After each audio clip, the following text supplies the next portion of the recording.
మంచు కుటుంబంలో విభేదాలు బయటపడ్డాయి. నటుడు మోహన్ బాబు, మంచు మనోజ్ పరస్పరం ఫిర్యాదులు చేసుకున్నారు. తనను తండ్రి కొట్టారని పిఎస్లో మంచు మనోజ్ ఫిర్యాదు చేశారు. అయితే మనోజే తనపై దాడి చేశాడని కొడుకుపై కంప్లైంట్ చేశారు మోహన్ బాబు.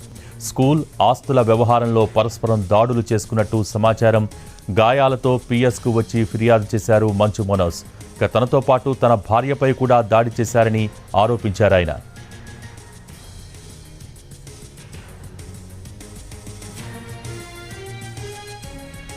మంచు కుటుంబంలో విభేదాలు బయటపడ్డాయి. నటుడు మోహన్ బాబు, మంచు మనోజ్ పరస్పరం ఫిర్యాదులు చేసుకున్నారు. తనను తండ్రి కొట్టాడని పిఎస్లో మంచు మనోజ్ ఫిర్యాదు చేశారు. అయితే మనోజే తనపై దాడి చేశాడని కొడుకుపై కంప్లైంట్ చేశారు మోహన్ బాబు. దీనికి సంబంధించి మోర్ అప్డేట్స్ మా crime input editor Ramesh Vaitla అందించడానికి సిద్ధంగా ఉన్నారు. రమేష్,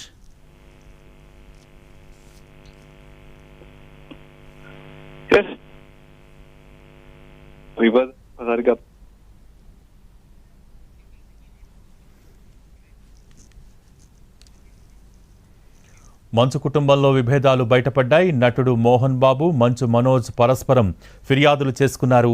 తనను తండ్రి కొట్టాడని పిఎస్లో మంచు మనోజ్